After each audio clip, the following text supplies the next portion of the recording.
తెలంగాణ ఏర్పాటులో మళ్ళీ TRS BRS తర్వాత మళ్ళీ కాంగ్రెస్ ఎప్పుడు ఈ మూసీ అంశాన్ని మాట్లాడుతున్నారు. ప్రభుత్వం రాగానే మూసీని శుభ్రపరుస్తామని రకరకాల పేర్లతోటి 2002 నుంచి ప్రయత్నం జరుగుతూనే ఉంది. కానీ ఎవరు దానికి సంబంధించి సంపూర్ణంగా చేయలేదు. కాంగ్రెస్ ప్రభుత్వం రాగానే డిసెంబర్లో అనుకుంటా వచ్చిన కొద్ది రోజులకి మూసి ప్రక్షాళన చేస్తాం అన్నారు. రకరకాలుగా ఒకసారి ప్రక్షాళన అన్నారు, మూసికి పునర్జీవనం అన్నారు, అట్లాగే అందంగా తయారు చేస్తాం. ఇప్పటి వరకు కూడా స్పష్టమైన అవగాహన ప్రజలకు కల్పించలేదు. పత్రికలు ఊహించి రాస్తున్నాయి, ఏదో డేటా తీసుకొని రాస్తున్నాయి. తర్వాత మేము అడిగేది కొన్ని విషయాలని దీంట్లో చెప్తాము.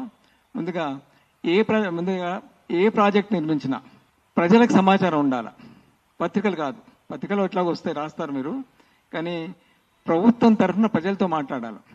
ప్రజలంటే ప్రజలందరూ, ప్రజలకు సంబంధించిన ప్రతినిధులు ఉంటారు, దాన్ని పనిచేసే వాళ్ళు ఉంటారు, దాంట్లో ఉండే ప్రజలు, వాళ్ళకు సంఘాలు ఉంటాయి, అట్లాగే హక్కుల సంఘాలు ఉంటాయి, నివాస హక్కులు ఉంటాయి, అలా పనిచేసే డొమెస్టిక్ వర్కర్స్ ఉంటారు, రకరకాల వాళ్ళ జీవనం. ఎందుకంటే ఈ ప్రాజెక్టు అందరి జీవితంతో, ఆ మూసి చుట్టుపక్కల ఇటు అటు ఉండే జీవితంతో ముడిపడ్డ ప్రాజెక్టు. వేరే ప్రాజెక్టులు వేరు, వేరే ప్రాజెక్టులో ఏదో 4 గ్రామాలు ఉంటే ఆ గ్రామాలతో మాట్లాడతారు. కానీ ఇక్కడ అట్లా కాదు, రకరకాల వృత్తులు, ఎక్కువగా పేద వర్గాలు, పైన కొంచెం middle class, upper middle class. కాబట్టి ప్రభుత్వం ఇప్పటి వరకు కూడా ప్రతి 2 నెలలకు ఒక స్టేట్మెంట్ వస్తుంది, మేము వర్క్ మొదలు పెడుతున్నామని. ఏమీ తెలియదు, ఏమవుతుందో తెలియదు. ఇదంతా ఏమీ కాకముందే మేము చాలా తీవ్రంగా ఇబ్బందులు పెట్టేదంటే ప్రాజెక్టు గురించిన వివరాలు తెలియదు మీకు.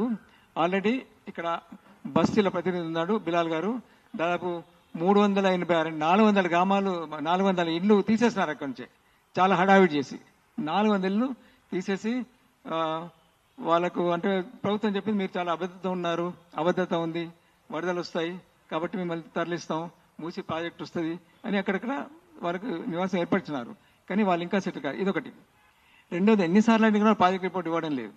కానీ చాలా ఆశ్చర్యంగా ప్రాజెక్ట్ రిపోర్ట్ ఇవ్వలేదు, కానీ ఎవరో ఒక సంస్థ ఆ ప్రాజెక్ట్ ఆధారంగా ఒక పుస్తకాన్ని తీసుకొచ్చిండ్రు, ఫీజిబిలిటీ రిపోర్ట్ అని. ఈ పుస్తకం అసలు ప్రభుత్వం నుంచి ఎట్లా లీక్ అయింది, ఎవరిచ్చారు, అసలు వాళ్ళ విశ్వసనీయత ఏంది, ఎవరు వాళ్ళు, అసలు చాలా రాశారు.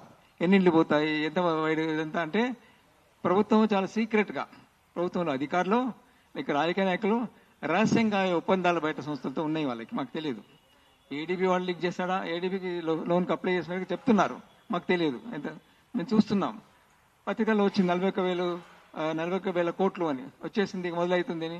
రకరకాల స్టేక్ హోల్డర్స్, ఏజెంట్, మేము ఏజెంట్లనే వాడుతున్నాం, స్టేక్ హోల్డర్స్ ఏం కాదు, ఏజెంట్లే, లాభాల కోసం పనిచేసే ఏజెంట్ చాలా ఉంటారు సమాజంలో. అట్లా అంటే చాలా కన్ఫ్యూజన్లో ఉన్నాం మేము. అంటే యాక్టివిస్టులుగా మేము కన్ఫ్యూజన్లో ఉన్నాం. ప్రజలు మమ్మల్ని చాలా ప్రశ్నలు వేస్తున్నారు, అసలు మూసీ ప్రాజెక్ట్ ఏంది. అందరూ బేసిక్గా అంటే మాతో పాటుగా అందరూ అడిగేది ఏంటంటే, ఇది అవసరమే, ఏది అవసరం, మూసీ నీరు బాగా కాలుష్యం అయిపోయింది, నీటిని శుభ్రం చేయడం అవసరమే, పారే నీటిని శుభ్రం చేయడం, దానికి సంబంధించి మాకు చెప్పండి. ఇది కింది గ్రామస్తులు కూడా వచ్చారు, వాళ్ళు మాట్లాడతారు. ఇది పునర్జీవనమా, లేక ఇది క్లీన్ చేయడమా, లేక అందంగా చేయడం, అవన్నీ మాకు అవసరం. కానీ మాకు మంచి నీళ్ళు కావాలా, ఈ నీటిని శుభ్రపరచాలా.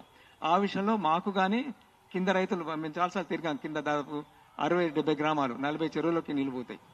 వాళ్ళకి ఏం అభ్యంతరం లేదు, మాకు కావాలంటుండ్రు. వాళ్ళు ఏమంటున్నారు, మాతో కూడా మాట్లాడారు. కాబట్టి అన్ని అంశాలు ప్రెస్ మీట్లో చెప్తాం, తర్వాత అందరు వివరాలు మాట్లాడతారు.